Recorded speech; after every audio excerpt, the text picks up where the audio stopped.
Je crois que le premier constat en ce qui concerne cette crise sanitaire du SARS-CoV-2, communément appelé coronavirus, je pense que tout le monde a compris que c'est une crise grave au niveau sanitaire, mais en même temps qui a entraîné une crise grave au niveau économique et qui pourrait entraîner une crise grave au niveau social.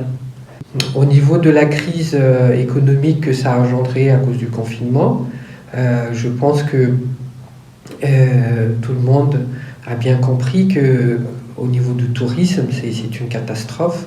Vatel qui évolue dans le monde du tourisme, puisque notre école, c'est une école de management hôtelier.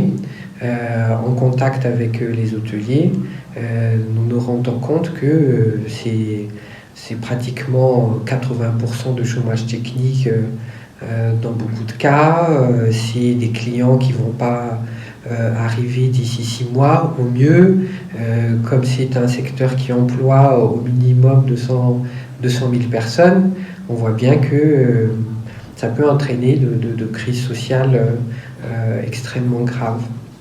Donc pour moi, les mesures qui ont été prises par l'administration, ce sont des mesures réalistes, ce sont des mesures qui, j'espère, vont être efficaces, mais ce sont des mesures en tout cas qu'il fallait prendre parce qu'au niveau économique, il y a une réelle souffrance auprès des populations les plus vulnérables.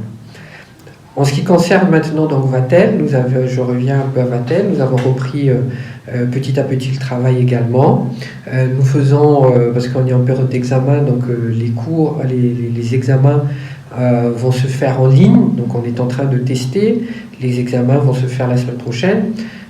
On appréhende des problèmes de connexion. Si vraiment les problèmes de connexion sont réels, on va attendre peut-être dans 2 semaines, le déconfinement va être beaucoup plus large.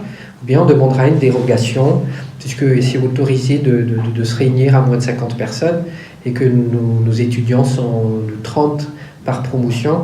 Donc il est peut-être, on va demander une dérogation pour que les étudiants puissent passer leurs examens. En ce qui concerne les stages, puisque nos étudiants partent tous en stage, les hôteliers la plupart du temps sont fermés, puisqu'il n'y a pas de touristes internationaux à cause le blocage des frontières. Et donc, on va peut-être proposer à nos étudiants des renforcements de capacité, des cours de langue, pour qu'ils puissent continuer à entretenir leur capacité intellectuelle en attendant des jours meilleurs. Et évidemment, dès que les hôtels ouvriront, nos étudiants partiront en stage. Mais on est en train de mettre en place donc, des activités de substitution pour nous permettre d'avoir des revenus supplémentaires. Non, pas supplémentaires, complémentaires, puisque l'hôtellerie et la restauration ne fonctionnent pas, mais aussi permettre à nos étudiants, ou bien peut-être aussi à d'autres, on va peut-être ouvrir aussi aux professionnels, de faire des cours de remise à niveau pour que, au moment de la fin du confinement, les gens puissent être plus opérationnels parce qu'ils auront acquis des compétences supplémentaires. Voilà peut-être ce que je peux en dire. Et puis je souhaite du courage évidemment à tout le monde pour passer ces moments difficiles.